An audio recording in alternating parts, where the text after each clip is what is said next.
I forgot to check it out, but I have heard of it. Don't worry, you will. All right, we good? Yep, we good. Yeah, how's it going? Hey, what's up, Grand Bonjour Famille? Bump Jonas in this motherfucker, and I'm chilling with none other than Ricky Roosevelt, how's it going? Ricky Roosevelt. Hey, welcome to the Stoop.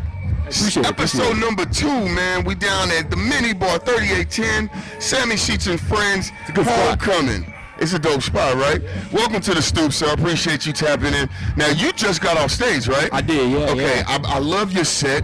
Appreciate you, man. You had like a joint, kind of like, I think like the second, maybe the first song where there was like almost an interlude vibe at the end. Yeah. But then it rolled into the next one. Mm-hmm. And so, excuse me, I say all that to say that your set felt like I was being told a story. Oh man, appreciate that. And it was really like a journey for like a 3 or 4 song set. It was like a mini EP performance. Yeah. Was that intentional or? Well, yeah, the whole idea, like that's all my new album Pangea that just dropped August 1st. So okay. That's like my my 5th full album that I've done. I've been making music for like 10 or so years, but kind of to your point, I know I'm going on a rant, but no, that's what we here for. It's the Stoop, motherfucker. Yeah, I just turned 30 this year, so yo, congratulations, yeah, hey man, sprinkle some salt for that man. A black man made it over 20, and then he went past 25, and now he hit 30, bro. Yeah, we gonna see him at 50. I love it, man. Salute. But I say all that to say that like this album's kind of a culmination of the time that I've been making music, so it's kind of like everything flowed together real well, That was actually out of order, but if you listen to the album all the way through, I think you can kind of put on random, it all mixes together. Okay. To your point, it wasn't intended, but I think it kind of ended up working out. It felt that way, like man. It felt that way. I structured it intentionally, but I mean, all songs can work in different You were definitely putting it on and displaying it, and first of all, the way you recorded it is gonna show in the way you perform it. Definitely, yeah. And in itself, it was really, like I said, a story. I was like, oh, this guy's telling me, he's giving me a snippet, a vignette of what's going on. Yeah, no, definitely. I love that, and it made me want to know more, which is the whole point of this, right? Like, I grab interviews and I want people to get relatable sound bites, so then you go back and listen to their joints. Yeah, right. So that's you're gonna get that format. Ricky Roosevelt. Now,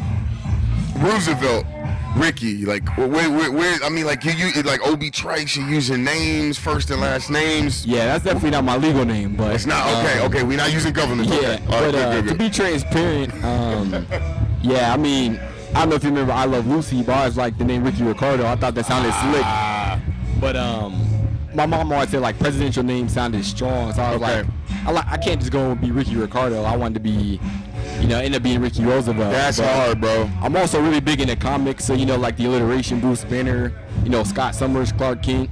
So it all kind of ties into that. That's I love that. Hey, and as children of hip hop, one of the greatest poetic vehicle forms is alliteration. For me, I love alliteration. I agree with that. I mean, like Cool G rap and all that shit. Speaking of, man, I want to ask you. I have a feeling that you have some legends in your list. Oh, yeah. So when you first started, when Ricky Roosevelt first started writing and recording, who was the legend that you emulated? Who was that person that you felt like you were copying in order to get your sound? To be completely transparent, like I started writing raps in high school and like I was big in Odd Future back then. Okay. I was in the old school hip hop too, but like that was a group that was like my age. I was like these dudes are making some shit happen, Okay. So if I had to pick one, I'd say Earl Sweatshirt, because no shit. He's 4 months older than me, and I'm like, I'm not saying I'm gonna be Earl Sweatshirt. I'm like, if he's rapping like this, I'm like, I know I can do this. I can get it started. Yeah. So he's the one who literally made me. I have to say it right here, right now. That is a trend. That is a benchmark. That is a watermark response from me, because it's the first time that I've heard Earl Sweatshirt. It's the first time I've heard Earl Sweatshirt as the emulation, like catalyst, as a catalyst. I was expecting Lil Wayne. I'm not gonna lie. I like Wayne. I mean, listen to all types of hip hop, but I would say Earl was the one. He was, and like my favorite group of all time is Tribe. So like early age. Honestly, Fife was my favorite. He's probably one of my favorite rappers. Hey man, shout out Fife. Yeah. Shout out fucking the 5 Foot Assassin, man. Yeah. But shout out him, man. Tribe did a lot for alternative hip hop, which I feel like is my genre for the most part. Just so look, under that umbrella, but I got a wild ass question. Actually, it's more of a statement, and I need you to correct me if I'm wrong. Okay. I feel like y'all may have heard me say this before on Blunt Talk. I feel like Tyler the Creator is gonna go down to be one of the greatest in yeah. hip hop, and I think he's gonna surpass Kanye. I think he has the potential.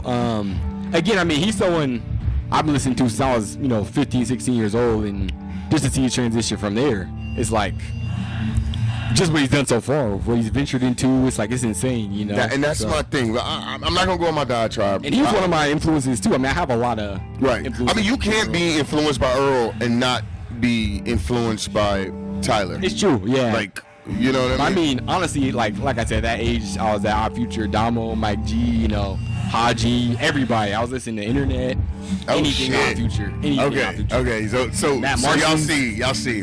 All right, so I want to ask you, growing up in middle school or high school, those are probably like the most athletic, physical years. Yeah, definitely. Which sport do you wish you could have played that you didn't get a chance to? And what position? That's a good question. I grew up playing basketball. I played that K through 12. Played soccer for a little bit too early on, but I'm trying to think of a sport that I did do track just my senior year, but maybe it's hard work, but I feel like you can get a lot out of that goes into other sports too. So maybe if I would have started track at a younger age, that might have been the one. Maybe, yeah. Okay. Because I could hoop pretty well and stuff, and stopped playing soccer in 6th grade, retired then. But he retired in 6th grade. Hey, first rapper ever retired in 6th grade. I love that, man. I hooped through high school. But look, so Ricky Roosevelt, if he could ever go back into the multiverse, which you don't really have to go back if you're in the multiverse, but anyway, he would be running laps on tracks, probably, not on beats. I think there's a bar in there. There's a bar. I mean, I got a project called Track Star that came out before this. Come on, so see segues. I love the fucking segues. He in the goddamn Stoop, y'all. I love that shit. The two double R's on it, like my alias is double R, Right. Roosevelt, okay. So. Ricky Roosevelt, and I will say my double R. government name. Both of them have double R in it, first and last. So it's still playing off. It's still playing. Look. It's interwoven, Bar heavy. All right. So look, this is one I gotta ask because, it's the end of fall. Oh no, it's actually the end of summer. Yeah, first day start of fall. Everyone knows it's pumpkin spice season, right? So my question is, going into the holiday season, it's big on food. Shout out to Thrax Pastry. What's the dish that you hate the most about the holidays? What's that one dish that you're like, bruh, that motherfucker again? I think for the most part, I do like most things. Probably cranberry sauce. I'm not like. What in the fuck is going on today? Okay, cranberry sauce? I'm not like, it's kind of weird. I'm not a huge fruit person. Like, I don't eat a ton of fruit. Eat a lot of vegetables, but not really fruit. So hopefully it balances out. He fucks with the spinach and the broccoli. Yeah. That's it. Anything, But I don't know. Probably cranberry sauce. It's just not my jam. So. That is the second person to say no cranberry sauce. Teach their own, bro.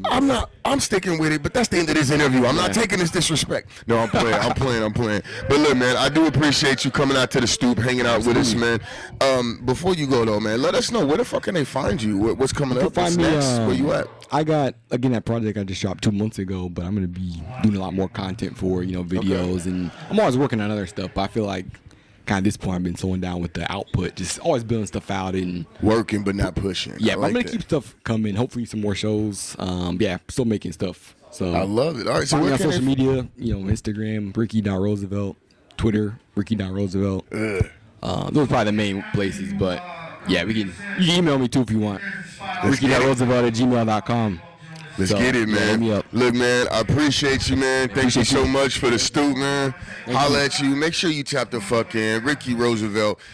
He just came off stage, threw that motherfucker down, tore that motherfucker down. The mic is useless now. Yeah, y'all motherfucker try. Obviously, sprinkle some salt, but definitely check them out too. Appreciate it. Hey, appreciate you, man. Thank you so much. With that, we up out of here, man. Get the fuck out of my Stoop, dog. I'm gonna holla at you, man.